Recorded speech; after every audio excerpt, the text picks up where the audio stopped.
5. Lucas 5. Amém? Peguem seus tablets, suas bíblias, os iPhones, como quiserem. Lucas 5. Versículo 31 e 32. Amém? Versículo 31 diz assim: Jesus respondeu: os que têm saúde não precisam de médico, mas sim os doentes. Eu não vim para chamar os bons, mas para chamar os pecadores, a fim de que se arrependam dos seus pecados. Amém? Queridos, nessa passagem, Jesus está falando da missão que ele tem. E a missão qualquer é levar a palavra de Deus para aqueles que precisam. Essa é a missão de Jesus. E essas frases interessantes acontecem logo depois que ele chama um discípulo. Ele chama um discípulo chamado Levi. E quando ele chama Levi, algumas pessoas se levantam contra o chamamento de Levi. E aí ele diz exatamente essas palavras. Onde ele mostra o que é a vontade do reino. O que é a palavra de Deus que deve ser levada. Mas eu queria ler com vocês, um pouquinho antes, eu queria ver com vocês o chamado de Levi, que está lá no versículo 27 ao 30. Então, no próprio Lucas 5, no versículo 27 e 30, a palavra diz assim, prestem atenção. Depois disso, Jesus saiu e viu um cobrador de impostos, chamado Levi, sentado onde os impostos eram pagos. Jesus lhe disse: venha comigo. Levi se levantou, deixou tudo e seguiu a Jesus. Então Levi fez para Jesus uma grande festa na sua casa. Havia ali muitos cobradores de impostos e outras pessoas estavam sentadas com eles. Os fariseus e os mestres da lei, que eram do partido dos fariseus, ficaram zangados com os discípulos de Jesus e perguntaram: por que vocês comem e bebem com os cobradores de imposto e com outras pessoas de má fama? Queridos, vocês percebem que desde o início do ministério de Jesus ele já escandalizava todo mundo. Ele já escandalizava porque, como ele disse no versículo que nós lemos, ele não veio para quem é são, ele veio para quem precisa de Jesus. Ele veio para trazer uma palavra de salvação, ele veio para trazer uma palavra de vida nos nossos corações. E só quem se sente carente é que pode receber uma palavra de vida. Porque os perfeitos não precisam de uma palavra de vida. Tanto que nós percebemos que os doutores da lei ficaram muito incomodados. Como é que Jesus podia entrar na casa de um cobrador de impostos? Como é que ele podia se sentar junto com os amigos desse cobrador de impostos, que eram pessoas de má fama? Vejam como a palavra já incomodava desde o começo. Mas eu queria destacar alguns textos interessantes que a gente vê, que a gente pode dar um destaque nisso que nós lemos. Primeiro, Jesus discerne os corações e não os comportamentos.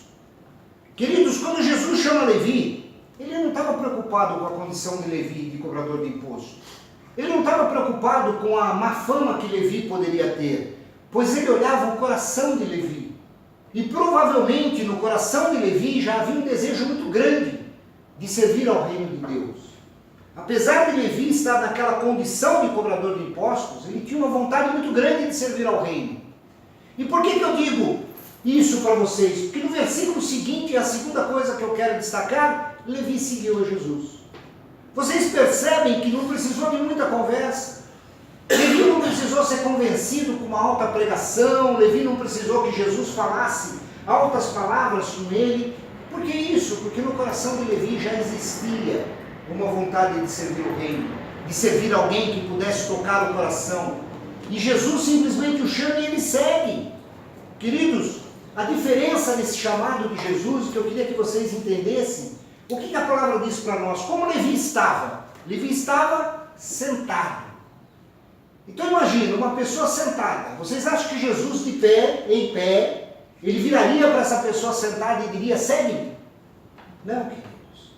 Jesus se abaixa para Levi. Jesus olha nos olhos de Levi. Porque é no olhar de Jesus que nós somos tocados. Jesus jamais teria uma atitude de arrogância, de estar em pé e dizer: Levi, levante e me segue. Não, ele provavelmente se abaixou e falou assim: Levi, me segue. E a palavra diz que Levi seguiu. Vocês percebem como já no coração de Levi havia uma vontade muito grande de servir o reino? Como foi simples para ele receber uma palavra, ele precisava daquela palavra. A terceira coisa é que Levi faz uma festa.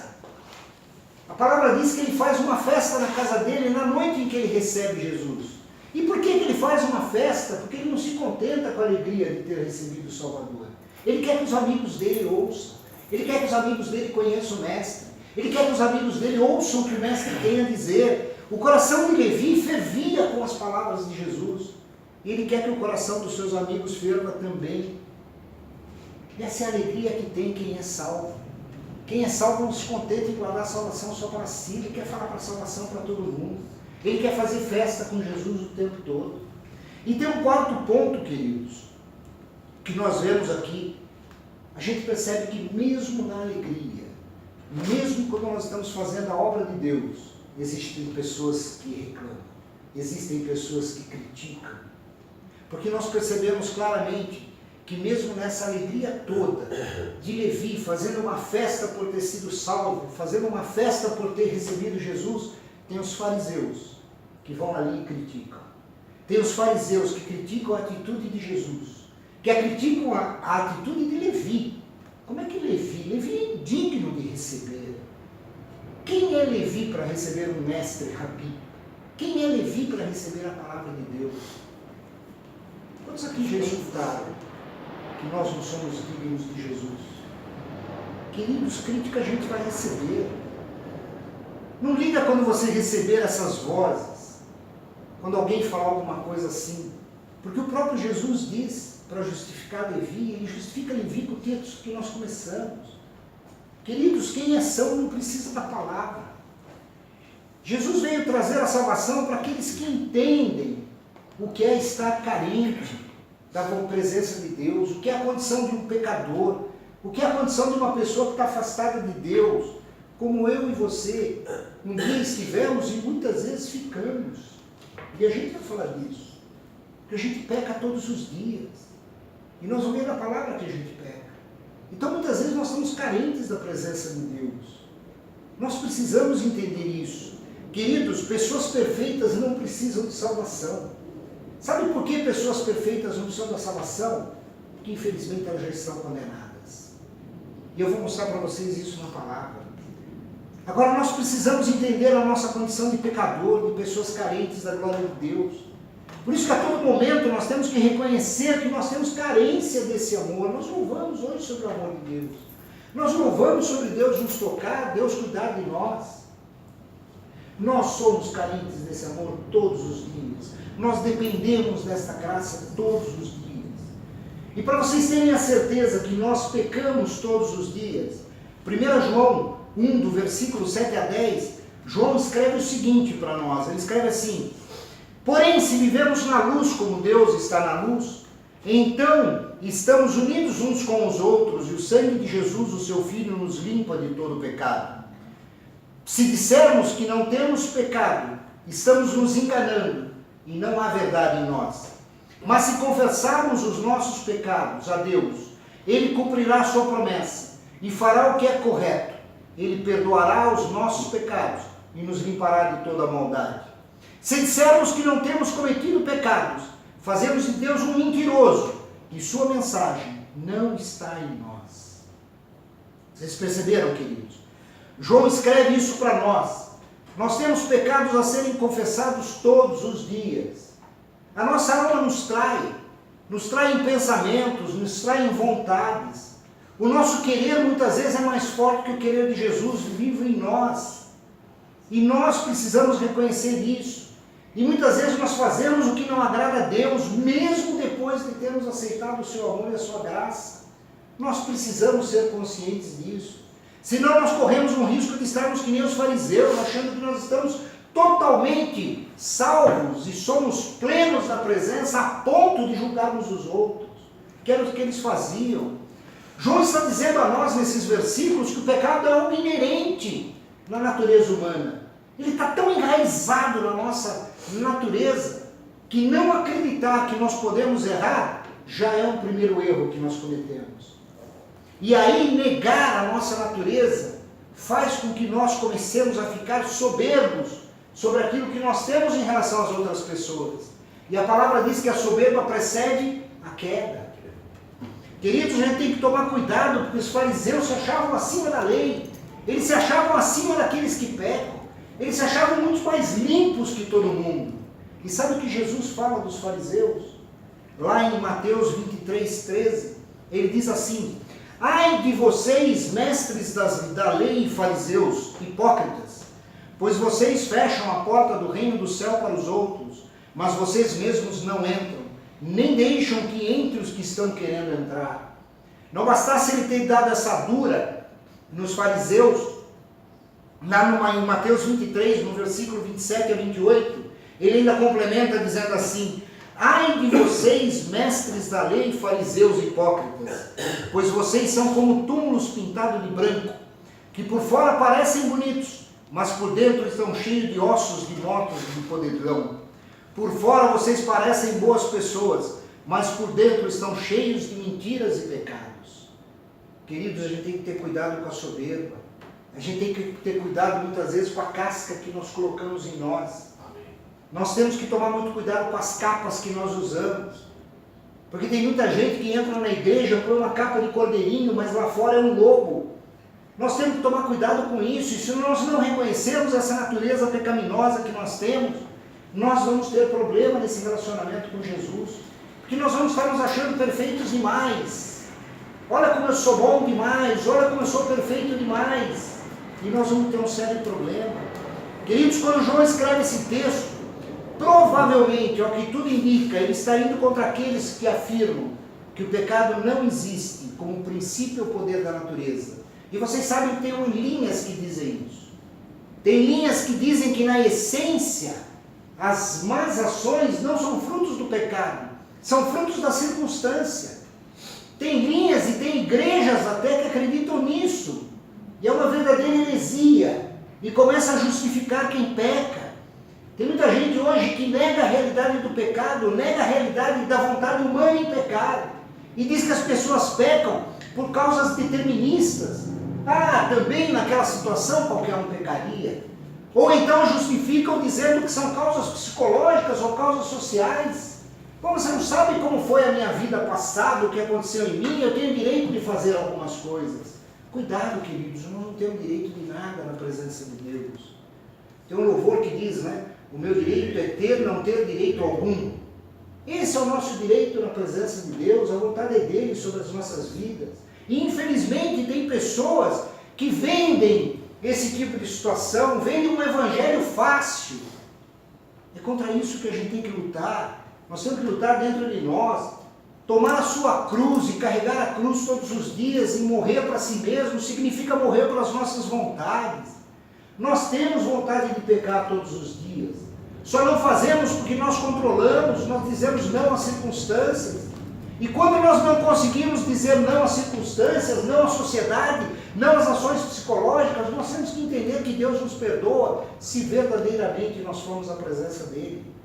E o que nós não podemos fazer é deixar com que a nossa carne assuma o controle da nossa vida. Porque Paulo diz que o homem que nasceu de novo, ele é um homem espiritual, não é mais um homem carnal. Por isso que nós temos que lutar, nós devemos buscar no Espírito Santo a nossa força, nós louvamos, Espírito Santo, eu dependo de Ti. Sem o Espírito Santo nós não conseguimos fazer nada, queridos. Porque tudo que nós vamos fazer vai ser vontade nossa. E infelizmente na nossa vontade nós acabamos caindo. Nós precisamos entender o amor de Deus. Nós precisamos entender que Deus nos ama tanto, mas nos ama tanto que Ele nos quer perto dEle. Se nós tivéssemos a consciência desse amor, se nós tivéssemos um relance desse amor, nós não faríamos o que nós fazemos. Sabe, queridos, tem uma passagem que todo mundo conhece de cor e salteado, João 3,16. Mas o contexto de João 3,16 é quando Jesus está explicando para Nicodemos sobre o amor de Deus, sobre a importância de nós nos rendermos a esse amor, sobre a importância de nós sermos batizados no Espírito Santo e deixar a nossa vida ser conduzida pelo Espírito de Deus. E no meio desse discurso que Jesus está tendo com Nicodemos, dessa conversa que Jesus está tendo com Nicodemos, ele usa a passagem que está em João 3,16, é Jesus falando sobre o grande amor de Deus para dizer para Nicodemos: Nicodemos, entenda o quanto Deus te ama, o quanto Deus quer você na presença dele. E aí ele diz: porque Deus amou o mundo de tal maneira que deu seu Filho único para todo aquele que nele crê não morra, mas tenha vida eterna. Ele está dizendo para Nicodemos: Nicodemos, Deus te quer ao lado dele. Nicodemos, Deus tem um lugar para você ao lado dele. Mas a decisão é sua. Porque a palavra diz: para todo aquele que crê. O convite é feito, mas depende das pessoas aceitarem o convite. Porque Deus não é um Deus que impõe. Deus convida por amor, senão ele não seria um Deus de amor. Ele respeita a nossa decisão. Ele faz o convite: venham a mim aqueles que estão cansados e oprimidos, e eu vos aliviarei. Se você não quer ficar livre da sua opressão e do seu cansaço, não vá a Jesus, porque a palavra diz que ele livra. Nós temos que ir à presença dele, nós temos que dividir com ele aquilo que nós temos. Mas, queridos, não é só Jesus que fala isso. Jesus fala isso a partir do Novo Testamento, ele vem mostrando a vontade de Deus para nós. Mas no Antigo Testamento, Deus já dizia para o povo de Israel: eu te amo muito. Eu te amo muito e te quero muito na minha presença. E sabe o que eu falo que Deus fala que ama muito? Porque a palavra mostra que ele ama muito.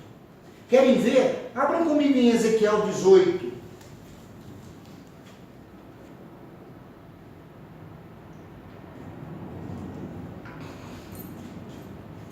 Ezequiel 18, nós vamos ler os versículos 30 a 32.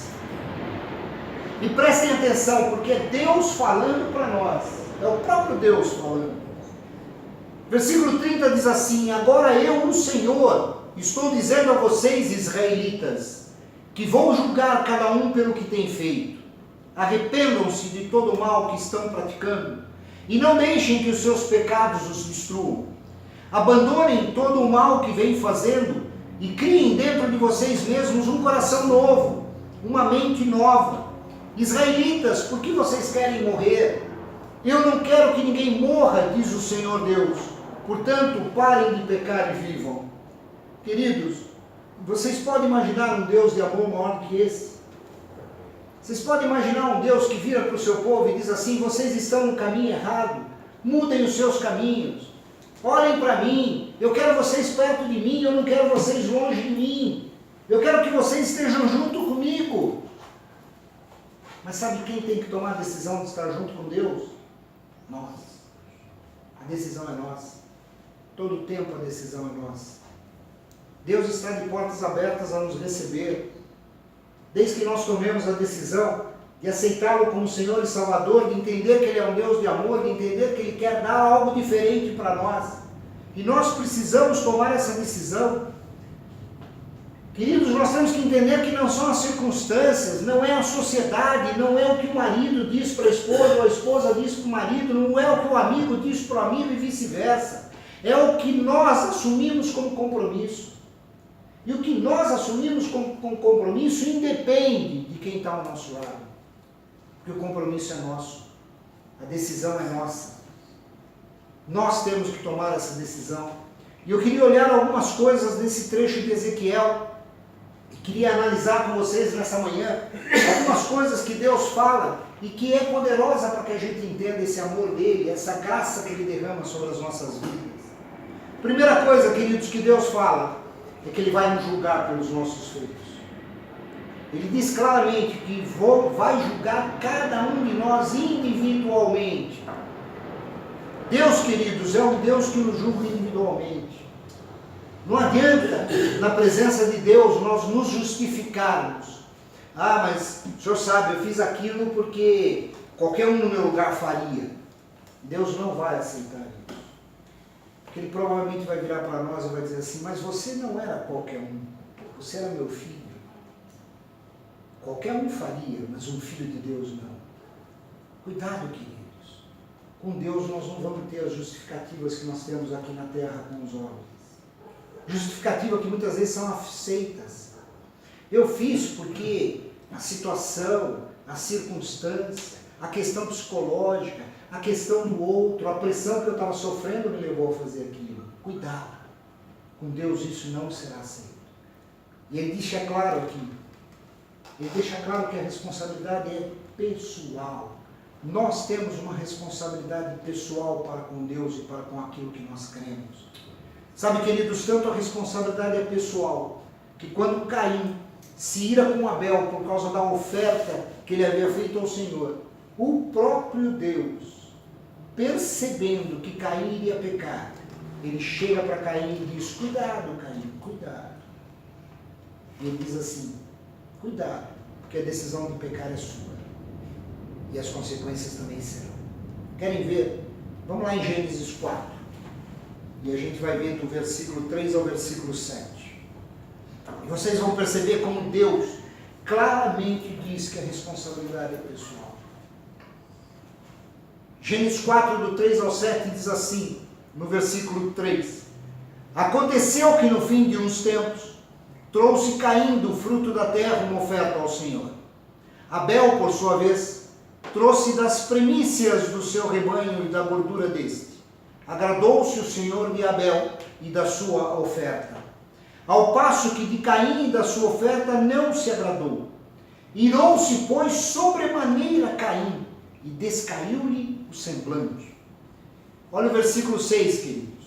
Então lhe disse o Senhor, o próprio Deus alertou Caim. Então lhe disse o Senhor: por que andas irado? E por que descaiu o teu semblante? E aí Deus diz no versículo 7. Se procederes bem, não é certo que será aceito? Se todavia procederes mal, eis que o pecado jaz à porta. O seu desejo será contra ti, mas cumpre a ti dominá-lo. Quem domina a nossa vontade pecaminosa? Somos nós. A vontade de pecar é nós. Cabe a nós dominar o pecado. Queridos, cabe a nós dominar aquilo que vem sobre as nossas vidas. E o texto de Ezequiel deixa isso claro para nós. Deus vai nos julgar pela nossa capacidade de nos dominarmos e de entender o amor dele. Não é por aquilo que os outros nos ensinaram, ou pelo aquilo que os outros falaram para nós. Queridos, e quando nós estamos com o pé resvalando no pecado, Deus nos dá um caminho de salvação. Deus de alguma maneira nos alerta. E isso é tão forte, e deve ter sido tão vivido pelo apóstolo Paulo, que ele escreve isso no texto de 1 Coríntios. 1 Coríntios 10, do versículo 12 e 13, Paulo escreve à igreja de Coríntios dizendo assim: aquele, pois, que pensa em estar em pé, veja que não caia. E o 13 diz: não vos sobreveio tentação, que não fosse humana, mas Deus é fiel, e não permitirá que sejais tentado, além das vossas forças. Pelo contrário, juntamente com a tentação vos proverá livramento, de sorte que possais suportar. Queridos, quem nos mantém em pé é Jesus. Quando nós esquecemos disso, nós corremos um risco sério, porque quando nós esquecemos que quem nos mantém em pé é Jesus, nós começamos a querer andar com as próprias pernas, nós paramos de depender do Espírito, e aí a chance de nós errarmos é muito grande, porque nós vamos estar fazendo o nosso querer, o nosso realizar. Paulo alerta para nós termos cuidado. Agora, Paulo também diz sempre o seguinte: Paulo diz que Deus é fiel. Paulo diz que Deus é fiel.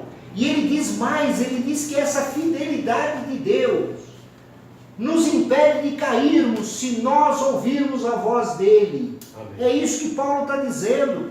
Que Paulo está dizendo que quando nós estamos quase caindo, Deus dá uma escapatória.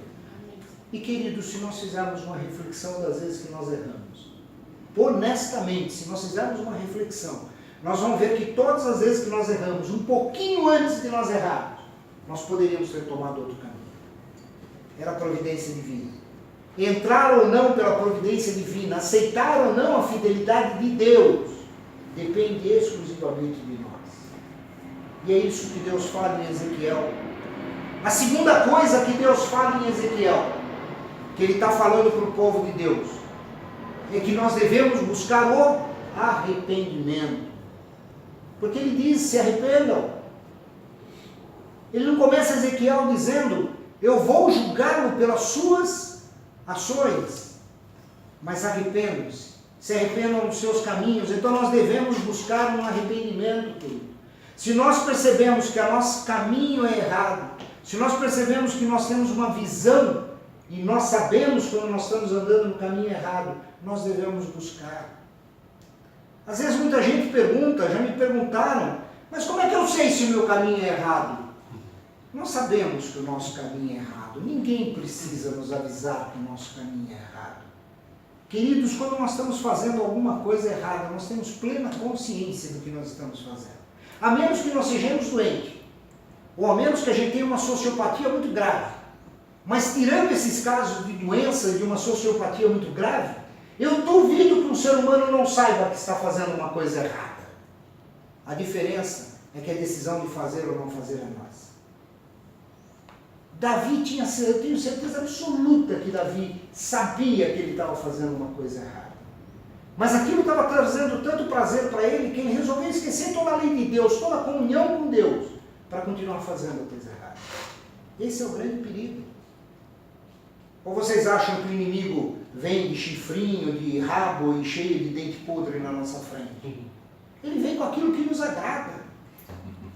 Cabe a nós resistirmos a isso. Cabe a nós resistirmos a isso que vem sobre as nossas vidas. A palavra é clara, nós precisamos buscar o arrependimento. E queridos, o que é o arrependimento? É mudar de pensamento. É mudar a forma que nós pensamos. Pensamos em relação ao quê? Pensamos em relação às nossas ideias, aos nossos princípios. Se arrepender é mudar de vida, é mudar o nosso jeito de pensar, é transformar a nossa mente. É não julgar mais os outros, é não querer ter palavras de sabedoria todo o tempo, é não querer achar que é o dono da verdade, é mudar os nossos conceitos morais, é mudar os nossos conceitos sobre o nosso caráter e a nossa conduta, é permitir que a palavra de Deus nos limpe, nos trate. Isso é arrependimento. Arrependimento não é tristeza pelo pecado que a gente fez.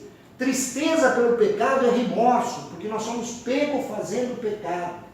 Arrependimento é se arrepender mesmo, é doer no coração aquilo que foi feito, é saber que o que nós fizemos foi algo que impactou a vida de alguém, e por causa disso alguém foi impactado e teve algum problema, e nós causamos esse problema. Isso é arrependimento. É se arrepender. Ah, mas eu não fiz nada contra ninguém. Tá bom, e contra Deus você não fez? Então basta, você fez contra Deus. Se arrependa do seu pecado. Isso é arrependimento. O arrependimento tem que causar uma mudança de mente, o arrependimento tem que causar uma mudança nas nossas afeições. Vocês perceberam no texto de Gênesis que nós lemos? O que Deus fala para Caim? Caim, o seu semblante se decaiu, você ficou triste. Quando uma pessoa está próxima do pecado, ela fica triste, o semblante dela fica pesado. Então quando nós nos arrependemos e estamos na alegria de Deus, o nosso semblante é outro, o nosso semblante é pleno, o nosso semblante é de alegria, independente das situações que nós estamos passando. Isso é arrependimento, queridos. Atos 20, versículo 20 a 21, Paulo escreve o seguinte, ele escreve: vocês também sabem que fiz tudo para ajudar vocês, anunciando o Evangelho e ensinando publicamente nas casas. Eu disse com firmeza aos judeus e aos não-judeus que eles deveriam se arrepender dos seus pecados, voltar para Deus e crer no nosso Senhor Jesus. Queridos, Paulo está dizendo, sabe o quê? Que o nosso primeiro arrependimento deve ter ficado afastado de Deus. Muitas vezes a gente vai levar a palavra de salvação para alguém e alguém diz assim, mas eu não preciso, eu sou um cara bom, eu nunca fiz nada de errado, eu sou um cara tranquilo, eu sempre ajudei os outros. Tá bom. Mas você acredita em Deus? Bom, aí já é outro problema. Então é o teu primeiro pecado, o maior deles. Porque a palavra diz que sem fé é impossível agradar a Deus. Então não adianta eu ser bom, eu ajudar os outros, eu fazer todas as coisas, se eu não creio em Deus e creio no Senhor Jesus. É o que Paulo está dizendo aqui. Então o primeiro arrependimento que uma pessoa tem é de estar distante de Deus, é de ter se afastado do Criador. Esse é o primeiro arrependimento, é o primeiro perdão que nós precisamos pedir. E o segundo é não crer em Jesus. A partir daí, nós precisamos ter um comprometimento com Cristo, estreitar o nosso relacionamento com Ele, e aí sim, nós vamos andando de passo em passo, que nos leva mais nessa presença. Queridos, nós não vamos deixar de errar. A palavra mesmo nos disse lá em João, nós pecamos todos os dias, existem coisas que vêm sobre nós. Lembra que nós lemos no texto de João? Nós erramos, faz parte da nossa natureza humana, mas nós temos que acreditar que se nós pedirmos perdão e entendermos o nosso erro e não cometermos mais aquele erro, Deus nos perdoa e nos transforma e restabelece o nosso caminho. E onde está escrito isso? Está escrito lá em 1 João também. Lá em 1 João 2, no versículo 1 ao 2, João escreve e diz o seguinte: filhinhos meus, olha o amor que ele está escrevendo para nós. Ele escreve assim: filhinhos meus, estas coisas vos escrevo para que não pequeis. Se todavia alguém pecar, temos um advogado junto ao Pai, Jesus Cristo justo. E ele é a apropriação pelos nossos pecados, propiciação pelos nossos pecados. E não somente pelos nossos próprios, mas ainda pelos do mundo inteiro.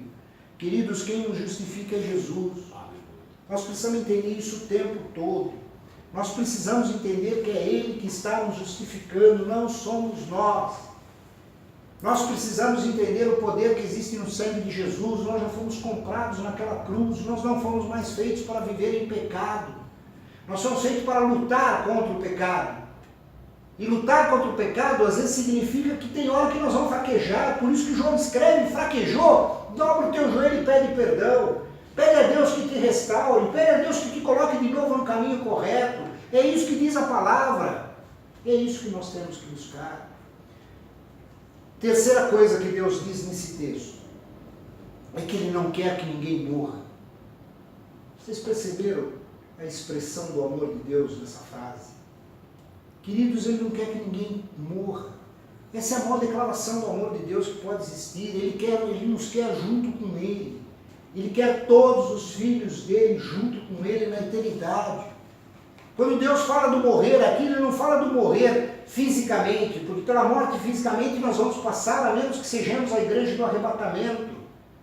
O que Ele está dizendo aqui claramente é que Ele não quer ninguém longe dele na eternidade. Deus quer todo mundo junto com Ele na eternidade. Ele quer que nós possamos compartilhar a eternidade de Deus, junto com Ele, junto com Jesus, que é o autor e consumador da nossa fé. Isso é o amor de Deus. E Ele está dizendo lá em Ezequiel: eu não quero que vocês se afastem de mim. Se arrependam, voltem para mim, eu quero vocês junto comigo. Queridos, quando eu leio esses textos, eu não imagino Deus falando de uma maneira brava. Porque ninguém que ama falaria isso de uma maneira brava, mas falaria com muito amor para quem está ouvindo. Deus provavelmente está falando com muito amor ao povo: eu quero vocês junto comigo, eu quero que vocês estejam junto comigo, eu quero que vocês vivam a eternidade. Queridos, vocês têm uma noção do que é a eternidade com Deus? Um lugar onde não tem mais choro, onde a palavra diz que todo o nosso choro é transformado em alegria, onde todas as necessidades que nós precisamos são supridas, onde não existe mais doença, onde a glória do Senhor permanece para sempre. Vocês têm uma ideia do que é a eternidade com Deus? Se vocês não têm, vamos ver isso lá em Apocalipse, porque Apocalipse 21 fala da eternidade. Lá em Apocalipse 21, do 1 ao 7, a palavra diz assim: prestem atenção o que é a eternidade, vê se isso não toca no coração de vocês. A palavra diz assim: vi novo céu e nova terra, pois o primeiro céu e a primeira terra passaram e o mar já não existe. Vi também a cidade santa, a nova Jerusalém, que descia do céu da parte de Deus, ataviada como noiva adornada para seu esposo. Então ouvi grande voz vinda do trono dizendo: eis o tabernáculo de Deus com os homens. Deus habitará com eles, eles serão o povo de Deus, e Deus mesmo estará com eles. E lhes enxugará dos olhos toda lágrima, e a morte já não existirá. Já não haverá luto, nem pranto, nem dor, porque as primeiras coisas passaram. E aquele que está sentado no trono disse: eis que faço novas todas as coisas. E acrescentou: escreve, porque essas palavras são fiéis e verdadeiras. Disse-me ainda: tudo está feito. Eu sou o alfa e o ômega, o princípio e o fim. Eu, a quem tem sede, darei de graça da fonte da água da vida. O vencedor herderá essas coisas, e eu lhe serei Deus, e ele será meu filho. Isso é eternidade, queridos. Isso é eternidade. Mas nós devemos viver só para a eternidade? Não! Porque a palavra também diz que se nós vivemos na presença de Deus nesta terra, e seguindo a vontade dEle, e vivendo seguindo o querer dEle para nós, coisas boas, perfeitas e agradáveis acontecerão conosco. Para depois nós podermos estar entrando nesse reino. Queridos, mas se não bastasse essa descrição do que é a eternidade, veja o que Apocalipse 22, do 1 ao 5 ainda fala. E diz assim: então me mostrou o rio da água da vida, brilhante como cristal, que sai do trono de Deus e do Cordeiro.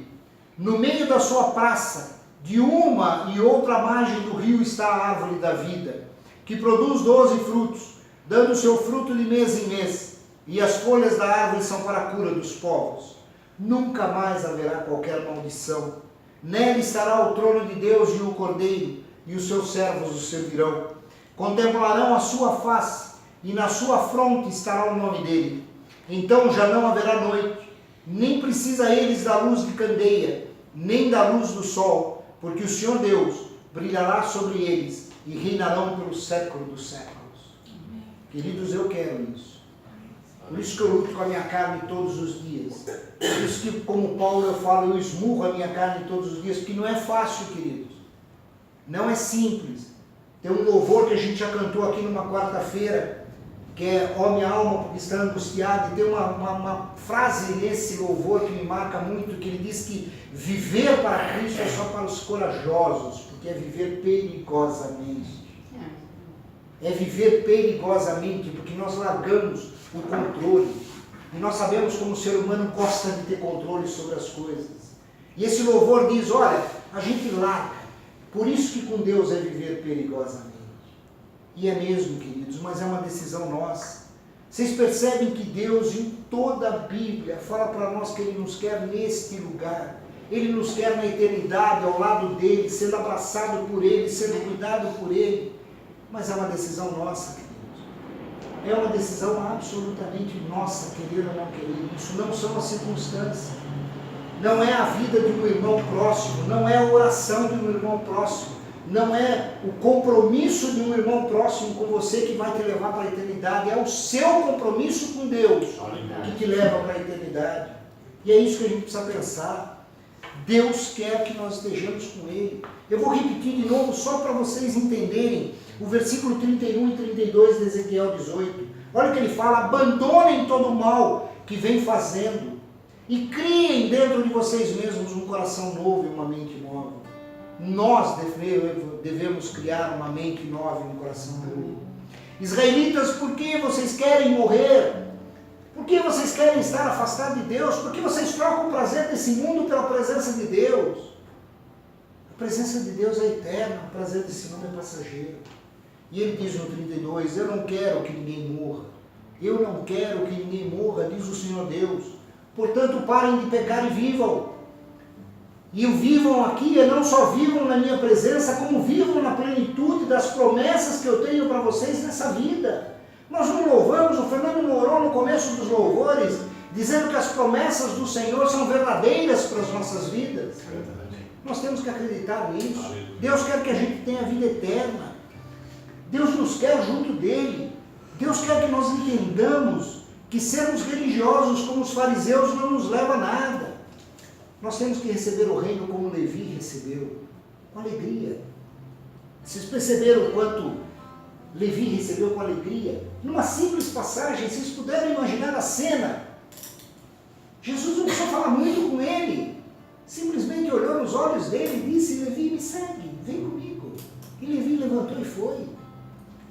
É isso que o olhar de Jesus traz sobre nós.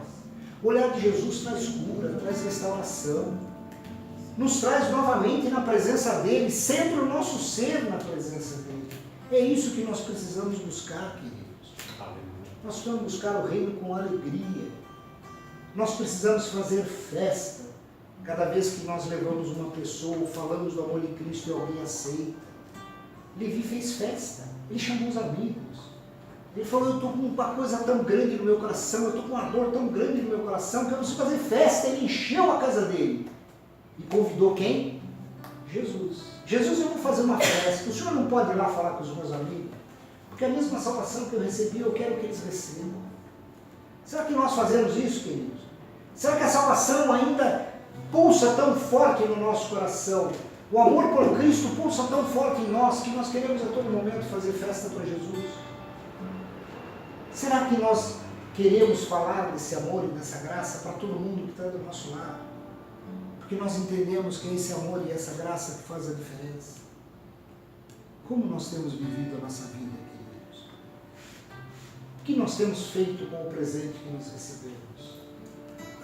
Como nós temos trabalhado com aquilo que Deus deu de uma forma gratuita e amorosa para nós?